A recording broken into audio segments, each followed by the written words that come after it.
എന്താണ് മഹാനവമി? ബ്രഹ്മാവിൽ നിന്നും പുരുഷന്മാരിൽ നിന്നും ദേവന്മാരിൽ നിന്നും വധിക്കപ്പെടാൻ പാടില്ല എന്ന വരം ലഭിച്ച മഹിഷാസുരൻ ദേവലോകവും ഭൂലോകവും അടക്കി വാഴാൻ തുടങ്ങി. മഹിഷാസുരൻ്റെ ഉപദ്രവം അതിരുകടന്നപ്പോൾ സാക്ഷാൽ ആദിപരാശക്തി തന്നെ ദുർഗാദേവിയായി അവതാരമെടുത്തു. 9 ദിനരാത്രങ്ങൾ നീണ്ടുനിന്ന ഘോരയുദ്ധത്തിന് ശേഷം ദേവി മഹിഷാസുരനെ വധിച്ചു. മഹിഷാസുരൻ വധിക്കപ്പെട്ട അന്നാണ് മഹാനവമിയായും പിറ്റേന്ന് അതിൻ്റെ വിജയദിനം ആയ വിജയദശമിയായും ആചരിക്കുന്നത്.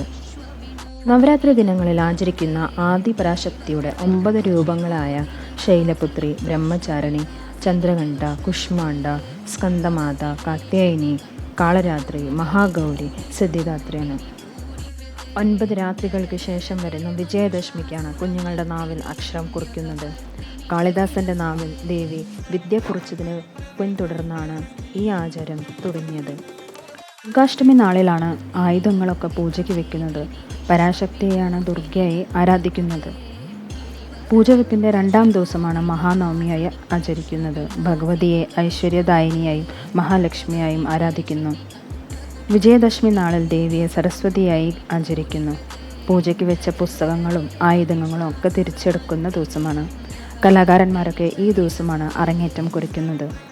നവരാത്രി പൂജ ചെയ്യുന്നതിലൂടെ നമ്മൾ ദേവിയുടെ സംരക്ഷണ വലയിൽ എത്തിച്ചേരും. നമുക്ക് എല്ലാവിധ പ്രൊട്ടക്ഷനും ബ്ലെസ്സിങ്സും ഒക്കെ ഉണ്ടാവും. ഏതൊരു പ്രശ്നം വന്നാലും അതൊക്കെ തരണം ചെയ്യാനും പറ്റും. ദേവിയുടെ കാരുണ്യവും കടാക്ഷവും ലഭിച്ചു കഴിഞ്ഞാൽ നമ്മുടെ ജീവിതത്തിൽ നമുക്ക് ഒരു പ്രോബ്ലംസും ഉണ്ടാവില്ല. ദേവി എപ്പോഴും നമുക്ക് തുണയായിട്ടുണ്ടാവും.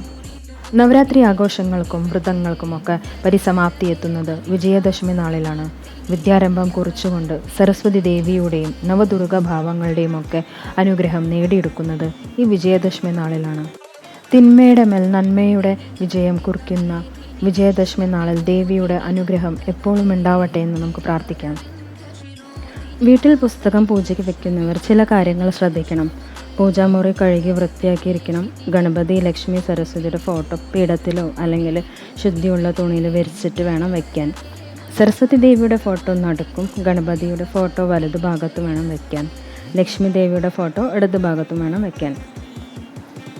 5 തിരിയിട്ട നിലവിളക്ക് കൊളുത്തി പുതിയ പായോ ഷീറ്റോ വിരിച്ച് അതിലേക്ക് പുസ്തകം വയ്ക്കാം.